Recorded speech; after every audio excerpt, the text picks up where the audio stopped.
Mutton biryani, mutton liver, mutton കറി ഉണ്ട്. കിട്ടുന്ന സാധനമാണോ? ഇവിടുത്തെ ഏറ്റവും ഫേമസ് ഐറ്റമാണത്. Hi guys, welcome back to channel. കോയമ്പത്തൂരിലെ ഫേമസ് പകർമതി മെസ്സ്. ഇവിടെ ആൾക്കാർ ക്യൂ നിൽക്കണ നോക്കി കയറാൻ.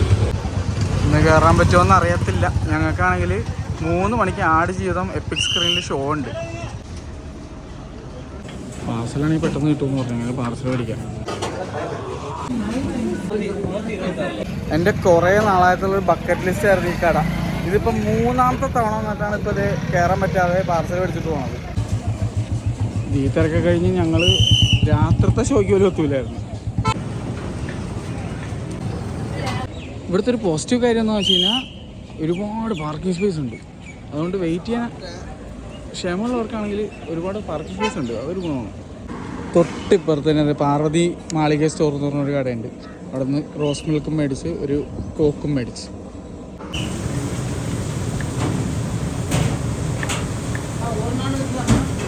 ഇവിടുത്തെ ഒരു മെയിൻ ഡിഷാണ് ആ കാണുന്നത്, പിച്ചിപ്പോട്ട കോഴി. പക്ഷേ ഞങ്ങൾക്ക് ചിക്കൻ കഴിച്ചാൽ ഭയങ്കര ഗ്യാസ് കയറലാണ്. അതുകൊണ്ട് ഇന്ന് ഞാൻ മട്ടൺ ലിവർ പറഞ്ഞത്.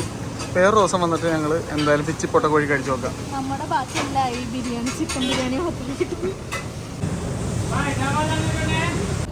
റോസ് മിൽക്ക് കിഡിലിന് കേട്ടോ 20 രൂപ. പൊളി സാധനം. ഫൈനലി കിട്ടി. പുറത്തെ തിരക്കൊക്കെ നമ്മൾ ഡൈനിങ് ചെയ്യുന്നിരുന്നെങ്കിൽ ഒരിക്കലും എത്താൻ പോകണം. അതിവിടെ വരുന്ന ഫുള്ള് എല്ലാ വിഭാഗത്തിൽപ്പെട്ട ആൾക്കാരുമാണ്. എന്താ ഏതൊക്കെ വണ്ടിയിലൊക്കെയാണ് ഞാൻ നോക്കി. ഈ കിടക്കുന്ന വണ്ടികളെല്ലാം ഇങ്ങോട്ട് വന്നേക്കണം. അപ്പം എന്തായാലും ഞങ്ങൾ വണ്ടിയിലിരുന്നോ അല്ലെങ്കിൽ റൂമിൽ പോയിട്ടോ കഴിച്ചിട്ട് വേണം ഇനി സിനിമ കാണാൻ പോകാൻ. മട്ടനുണ്ട വഴിയിൽ കഴിക്കേണ്ട അവസ്ഥ. കഴിക്ക്. ഇവിടെ സിഗ്നൽ നോക്കിയ 111 സെക്കൻഡ്സ്. കിട്ടുന്ന സാധനമാണോ? ഇവിടുത്തെ ഏറ്റവും ഫേമസ് ഐറ്റമാണത്. അപ്പം ഞങ്ങൾ റൂമിലെത്തി വേഗം കഴിച്ചിട്ട് പോട്ടെട്ടാ. അപ്പോൾ ഇതായിരുന്നു ചിക്കൻ ബിരിയാണി. അടിപൊളി ടേസ്റ്റ് ആയിരുന്നു. പകുതിയൊന്നുമില്ല, ഞാൻ ഒരു ചെറിയ പീസേ കഴിച്ചുള്ളൂ.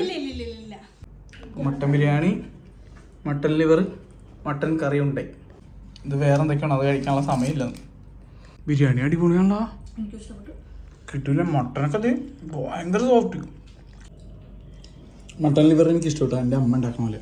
മട്ടൻ ബിരിയാണിയിൽ പക്ഷേ ഭയങ്കര സ്ട്രോങ് മട്ടൻ ഫ്ലേവർ ഉണ്ട്. അതുകൊണ്ട് അനിമയ്ക്ക് അത്ര ഇഷ്ടപ്പെട്ടില്ല മട്ടൻ ബിരിയാണി. മട്ടൻ കറി ഉണ്ടെന്ന് കഴിച്ചോട്ടെ. കറി ഉണ്ട് ഞാൻ നേരത്തെ കഴിച്ചായിരുന്നു. എനിക്ക് ഇഷ്ടപ്പെട്ടു. പക്ഷെ വലിയൊരു ബൈറ്റ് കഴിച്ചോട്ടെ. ഓ ഇത് പൊളിച്ചിട്ട കിട്ടുന്ന സാധനം. അടിപൊളി. വേറൊരു കാര്യം ശ്രദ്ധിച്ചാ, ഇവിടുത്തെ കൊക്കോള, സംസപ്പ്, സ്പ്രൈറ്റൊക്കെ നല്ല ഗ്യാസ് കൊണ്ട് പോകണില്ല പെട്ടെന്ന്. ഞാൻ ബിരിയാണി പെട്ടെന്ന് കഴിച്ച് തീർത്ത്. ഇത്രയല്ല ആകെ ഉണ്ടായിരുന്നുള്ളൂ. അതാണ് ഇവിടെ തമിഴ്നാട്ടിലൊരു ഗുണം. മട്ടൻ ബിരിയാണി ഓർഡർ ചെയ്താൽ എല്ലാം വളരെ കുറവായിരിക്കും നാട്ടിലെ അപേക്ഷിച്ച്. പിന്നെ അതെ ലിവർ നിങ്ങൾ തിന്ന് തീർക്കണം. അതിനിപ്പോൾ അതെ ആദ്യം ബിരിയാണി വെച്ചപ്പോൾ തന്നെ ആടാൻ തുടങ്ങി. ഈ മട്ടൻ ലിവറിന് നല്ല രീതിയിൽ ആ മട്ടൻ്റെ ടേസ്റ്റ് ഉണ്ട് കേട്ടോ. അതാണ് ഫാസ്റ്റ് കിട്ടും, വെരി ഫാസ്റ്റ്. കഴിച്ച് തീർത്ത്. അതിനുശേഷം വിഷ്വലൊന്നും എടുക്കാൻ പറ്റില്ല. നേരെ ഒരു ഓട്ടോ വരുന്നു നേരെ തിയേറ്ററിലേക്ക്. അപ്പോൾ വേറെ ഒന്നും പറയേണ്ട ആവശ്യമില്ലാന്ന് വിചാരിക്കണം. കാരണം അത്ര ഇഷ്ടപ്പെട്ടു ഞങ്ങൾക്ക്. ഞങ്ങൾ ഇനി എന്തായാലും കോയമ്പത്തൂർ പോകുമ്പോൾ ഒന്നുകൂടി ചെന്ന് വളർമതി മെസ്സിൽ നിന്ന് ഫുഡ് കഴിക്കും. പ്രത്യേകിച്ച് ആ ഒരു മട്ടൻ, ആ സാധനത്തിൻ്റെ പേരെന്തായിരുന്നു, എന്തായിരുന്നു ഉണ്ടയുടെ പേര് ഓർമ്മയുണ്ടോ എനിക്ക്? എന്തോ ഉണ്ട. അതന്നെ എന്തോ കറി ഉണ്ട. അതന്നെ മട്ടൻ കറി ഉണ്ട്. അങ്ങനെയാണ്. ഊട്ടുക്കത്തെ ടേസ്റ്റ് ആയിരുന്നു അത്. കിട്ടുന്ന സാധനമായിരുന്നു അല്ലേ. നമുക്ക് എന്തായാലും അടുത്ത പോകുമ്പോൾ ഒന്നുകൂടി ട്രൈ ചെയ്യണ്ടേ.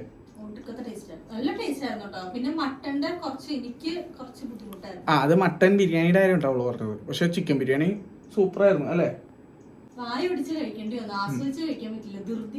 അതെ, സമയം തീരെ സമയമില്ലാത്ത അവസ്ഥ. ഞങ്ങൾ നേരെ ചെല്ലണം, പടം തുടങ്ങണം ഒന്നിച്ച് ആ അവസ്ഥയായിരുന്നു. അതുകൊണ്ടാണ്.